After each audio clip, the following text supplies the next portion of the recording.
Bago kayo bumanat dyan, banatan nyo yung totoong kalaban, mag-call kayo ng hair follicle test kasi dyan lahat nag-umpisa ang issue sa paggamit ng droga. Alam nyo yung katotohanan, tigilan nyo na.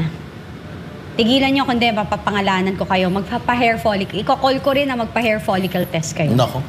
So, nasa tigilan USB, nyo. Nasa USB ba mga yan? Nasa USB kayo. Nako. Ano ba yung ano lang, yung president at yung kanyang asawa lang or maganda kung lahat, hindi ba? Maganda kung lahat. Sa akin yung something significant kasi yung nga trust ang kailangan patunayan dito at maibalik ni Marcos. So yung talagang pag ginawa ni Marcos, kung makukonvince ang Pilipino. So whether hair follicle test niya or sila mag-asawa o yung katulad nito may problemang malaki. Tapos ang nagsasalita si Claire. Ito'y mistulang pag-amin na talaga namang involved na gumagamit si Lisa dito. Pagka titingnan mo mabuti, yun ang iisipin ng taong bayan dito. Kaya wala talaga So, kailangan gumawa sila ng something significant. Ika nga. Oh. Pero may panawagan si Si Cathy. Ano ang panawagan ni Cathy? Kay Senator Amy Marcos. Palagi ko may panawagan ka pa kay Senator Amy Marcos. Yun nga, yung sinasabi ko nga, hindi pero ito, hindi. Yeah, Bago mo i-diretso yan, sige. kasi gusto kong sagutin mo to Kasi napapansin mo patungkol kay Senator Amy Marcos doon sa mga nagtatanggol sa kanya? O kasi maraming nakukulangan dito sa mga... Sa statement lang na ito ni Amy, maraming nakukulangan. Kulang ng gawa. Yes. Kasi hindi lang naman ito yung unang beses na nagbigay siya ng statement Doon sa sa kanyang aksyon patungkol doon sa pag-aresto kay Pangulong Duterte, maganda, nagkaroon siya ng Senate inquiry. Pero mag-e-election kasi. Yun, kaya nga alam natin yun na nagpanalo sa kanya At saka ginawa niya yun nung malapit na eleksyon. So, yun na nagpanalo sa kanya. Na-win niya ulit yung mga nagalit na sa kanyang mga Duterte supporters. So ngayon, nananalo siya. At may mga ganitong kalalang issue, malala to para sa atin. Oo naman, kasi may namatay. Sobrang tindi nito. So, yung kanyang statement na yon na paghingi ng aksyon sa Malacanang na alam naman natin na hindi mag-a-adhere sa kanya or hindi sasagot sa kanya, nakukulangan tayo. Sobra. Anong napapansin mo doon sa mga hindi nakukulangan? Ako, I think, hindi na yan, purist na Duterte. Ang pinoprotektahan na nila dito ay Marcos, si Amy, hindi na si PRRD. Kasi kung talagang kayo ay pro-Duterte, iisipin nyo, let's go straight to the point. Diba? Alam natin, kahit kayo, alam nyo sa sarili ninyo na pag pumunta tayo, questionin natin, magtanong tayo sa Malacanang, hindi tayo sasagutin ng diretso. Hindi natin makukuha yung tamang sagot. So, hindi to sapat. The best way for Amy Marcos to do is write a letter in Beverly Hills Police as a senator and she will definitely get a report out of it. Then from there, basahin niya sa ating lahat, sa ating mamamayang Pilipino, kung talagang sinasabi niya... Sandali, bakit naman kayo demanding kay Amy? Napaka-demanding ninyo Ano niya ba? Trabaho niya ba yan? Oo naman, hello. Di ba binoto siya ng mamamayang Pilipino? Tsaka yun, yung sinasabi niya na talagang pro-Duterte siya, nahihiya siya kay BP Sara, nahihiya siya sa mga Duterte, nahihiya siya sa atin sa ginawa ng kanyang pamilya o ng kanyang kapatid. Yun yung gusto ko, yung pinakauli. Kasi hindi na to usapan kung Duterte supporter ka, Inday Sara supporter ka. Ang importante rito, bilang isang Pilipino, kailangan mawala itong balitang ito ng... makorek natin ito kung may pagkakamali dito kasi nakakahiya to. Balitang-balita to sa buong mundo. Hindi ang puto lang naman kasi dito, ang talagang makakatulong sa ngayon na senador, si Amy. Yes. So, hindi ko maintindihan bakit may mga tao na masaya na doon sa panawagan ni Amy. Ewan ko kung ako Hindi, lang kasi ito, may ha? pangitain eh. Hindi nyo ba alam? Anong pangitain? May matinding pangitain dyan. Nung yung sumasayaw, kumakanta sa LA. Anong kanta yun? I will survive. I will survive. Di ba? Oo. Kanta ni Aimee Once yun I eh. was afraid. Talaga? Oh, I will survive. Yeah. No, mahilig siya magpaganyan eh. Pabagsak na siya eh. Biglang kinampitan niya si BP. I will survive. Nakasurvive Agree. siya. Nakasurvive siya. Yun na Talagang lang. pangitain yun eh. Kaya nga dapat hindi ka natutuwa. I mean, kung ikaw ay talagang gusto mo ng makita natin yung katotohanan dito, dapat magsama-sama na tayo na panawagan na si Aimee ay gumalaw-galaw. Hindi po pwedeng puro panawagan lang siya. Sabi nga, di ba?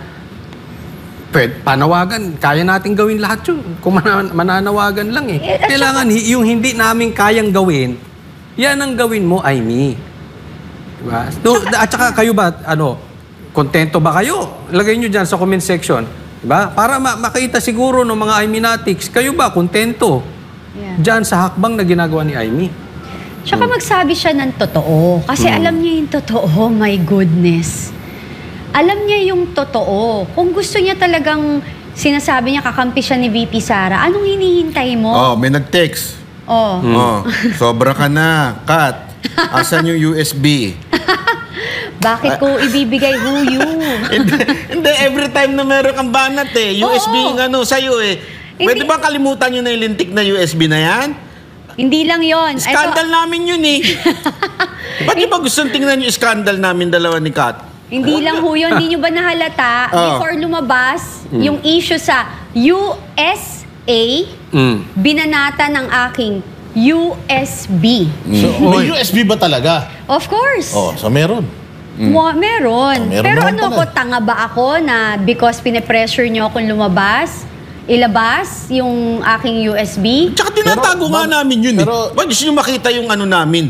Pero Banat Bay, remember, nung lumabas yung video na yung video na sabi na AI, sinabi na natin na regardless may video o wala, may USB o wala, tingnan nyo yung kilos nila eh.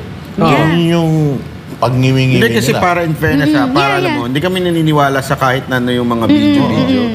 Kung ano man Yung yun, meron ano man nyo? yan o wala.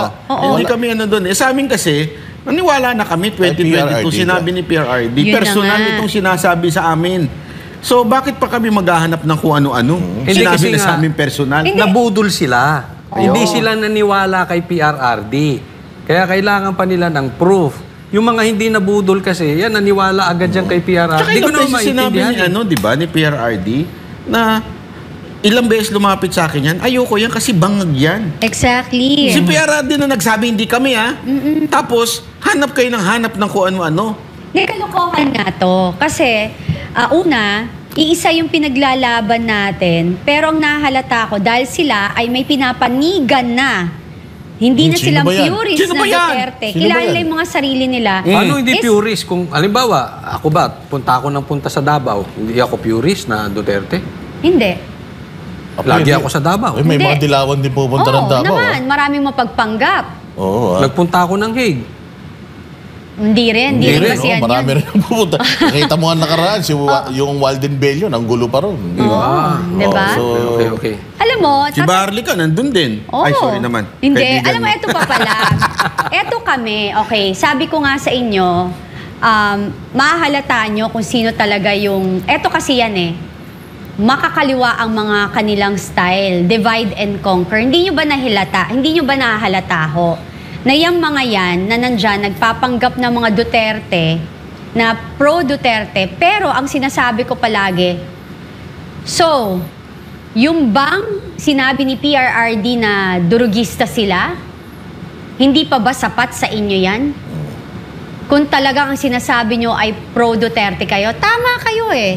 Boss Dada, Banat Bay, Coach Oli, na 2022 pa lang, naniwala na kayo kasi si PRRD nagsabi. Hindi nyo na kailangan maglaba, hindi nyo pa kailangan ng video, hindi nyo na kailangan pa ng anumang ebidensya, USB ko.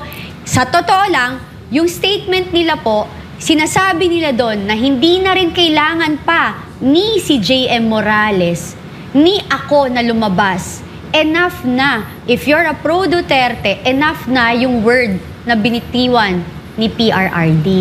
Pero, paikot-ikot kasi mga trolls, Hindi, alam mo bayaran, ito, and matindi all. kasi sinasabi nila, we need an evidence. Don't be stupid. A witness is an evidence. PRRD is a witness saying to you, I know. Kasi nga, alam niya. Di ba, tandaan nyo, may nakwento ko sa inyo na nakita niya mismo yung sitwasyon at ilang beses na sinabi. So, more than evidence na po yung witness.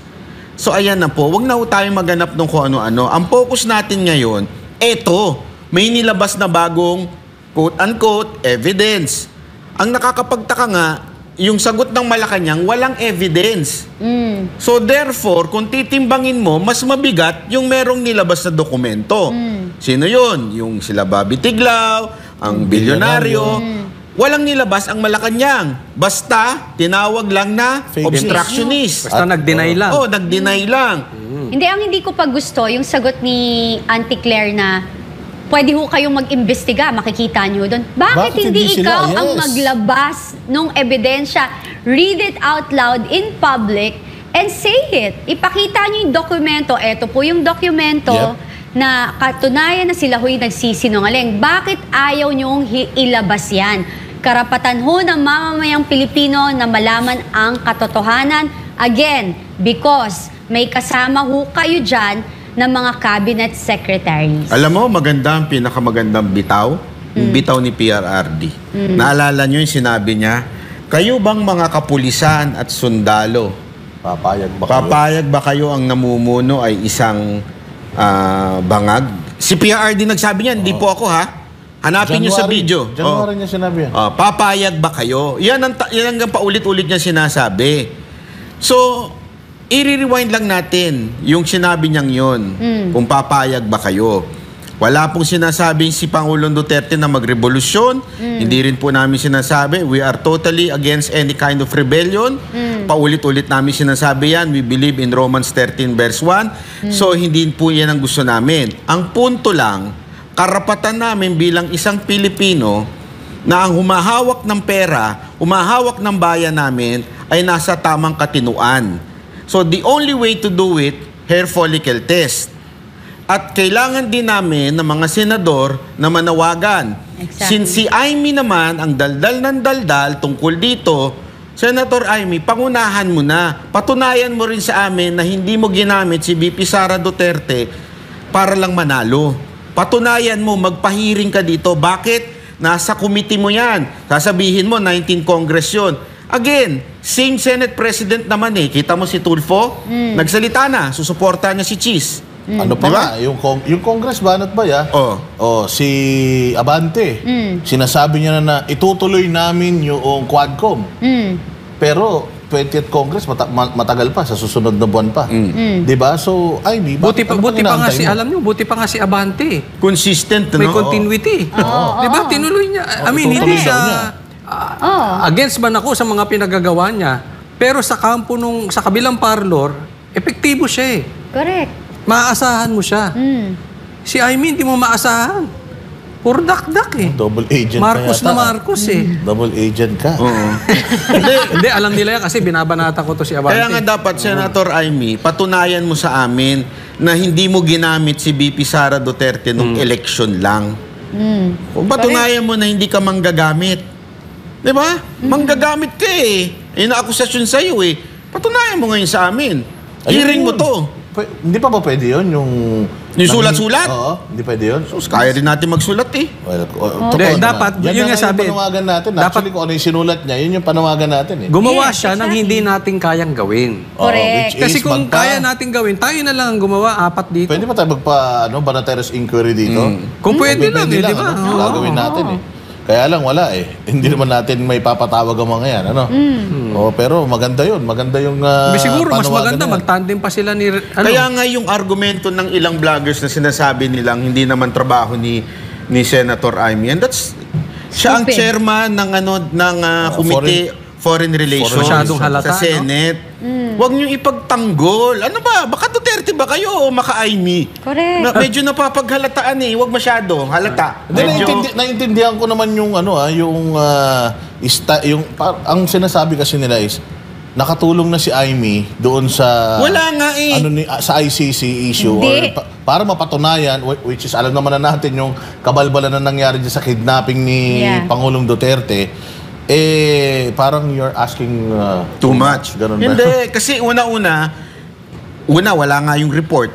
Hindi pa na-publish. Di ba? Hinihingi nga ni Kaufman. Pangalawa, sa ombudsman. may video na eh. It's all, sabihin kung ako si Kaufman, why would I use the statement of Aimee kung meron namang video? Ipapakita ko na lang, ito yung nangyari, Kita nyo to, hindi dinala, diniretso sa The Hague, which is sabi ng rules natin, kailangan idala sa local court. Walang local court na dinala. As simple as that, kailangan pa ba ng argument na, ito, may Senate inquiry? Wala na. So, it's kalokohan po yun. So, Actually, hindi ako makapaniwala na we are discussing this. Yung meron pang nagtatanggol kay Aimee na supposedly, ang pinagtatanggol natin dito, yung paano natin makukuha yung katotohanan. Bakit may discussion pa tayo about Aimee? Exactly. Dapat nagtulong-tulong na lang tayo na convince natin si Aimee. At saka yung focus natin is manawagan tayo na talagang patunayan sa atin ng presidente at ng kanyang asawa at nung kung sino man nandyan na hindi sila gumagamit ng pinagbabawal na gamot. And the only way to do it is for them to undergo hair follicle test. Tingnan mo na, matanong ko sa'yo, bakit ba kasi nasa USB na so 90s naman nata? USB? Lagay mo sa cloud. Diba dapat CD yung 90s? Pero ito final na na message ko. Regardless, sinabi naman ni Cathy na may USB siya. But regardless, meron o wala, ikaw bilang isang Pilipino na nakakaintindi naman, may utak ka naman, nakikita mo naman siguro kung papaano pabago-bago desisyon ng mga to, kung papaanong iba yung kanilang sinasabi sa ginagawa, kung anong nangyayari sa bayan natin ngayon, anong estado ng Pilipinas patungkol sa pagbalik na naman ng krimen, pagbalik ng droga, bagsak ang ekonomiya, mahal ang bilihin, walang trabaho. Yung mga tao lumalabas sa imbornal, 'di ba? Yung 1.5 billion per day na flood control project na baha pa rin naman lagi. So, hindi na kailangan ng USB at ng kung ano-ano pang mga video para tayo ay makumbinse na wala talaga sa katinuan ng mga ito. Well, napakadali namang patunayan sa totoo lang kung wala kang kinakatakot. Yes. Nananawagan kami ng hair follicle drug test sa inyo to end this once and for all. Para kung may mga kasama pa kayo na ma-overdose ulit, mamatay dahil sa mga bisyo nila, hindi na kayo pagdududahan. Di ba? And then, tsaka yung sa akin, yung pag sinasabi nila na ilabas mo na yung USB mo, kaya nakulong si PRRD dahil sa hindi mo nilabas yung USB mo. First and foremost, di ba umpisa pa lang ang sinabi ko na ang USB ko ay ang aking proteksyon. Lalabas yan sa tamang panahon at yung tamang panahon na yon is merong may mga nakakaalam kung kailan at kami na lang yon. Yung mga nagko-call niya ng mga troll, kasi gusto nyong, parang clickbait yan, gusto nyong kumagat ako sa inyong mga pain para malaman nyo ang aking movement, ang galaw namin, ang aming strategiya, para anuman ang aming kung anuman yung aking binabalak sa buhay. Hindi nyo kayo lahat na nagdedemand yan, hindi nyo kayang protektahan ang pamilya ko, hindi nyo ako kayang protektahan, ako lang ang makakapagprotekta sa pamilya ko, hindi kayo. So bago kayo bumanat dyan, banatan nyo yung totoong kalaban, mag-call kayo ng hair follicle test kasi dyan lahat nag-umpisa ang issue sa paggamit ng droga. Paano yan mapapatunayan? Katulad ng sinasabi nila Boss Dada, Coach Oli and Banat Bay, simple lang. Ang simple lang, hair follicle test. Tatapon mo na ba yung USB pagka may hair follicle test na? Hindi pa rin. Hindi pa rin? Hindi. Ipapakita mo na ba? 20 secret. Ako Nag-aari niya yun. Ang hirap naman niyang puwersahin, di ba? Siya ang magdidesisyon yan eh. Yes. Ako nakita ko yung yung USB nila ni Banat Bay. Oh, Naku po, patay tayo dyan. I-airdrop mo naman sa akin. Mamaya pakita natin. Pero kanina, alam ko, natanong siya ni Banat Bay kung chicharon ba siya eh. Oo, kasi nakaka-high blood daw. Ay. Suka ka ba? Sige, Coach Oli. Coach Oli. Eto may dead body. So, that is a fact. So, ibig sabihin, may dead body, may WPS nakakalat sa lamesa. So, merong irregular na nangyari na kasama doon sa ng ating First Lady. Okay? Ako naniniwala hindi magbibitaw si VP Sara sa mainstream media ng kasinungalingan. Ito po ay kinontra ni Claire. Makeup artist, Mag-aantay po tayo. yan.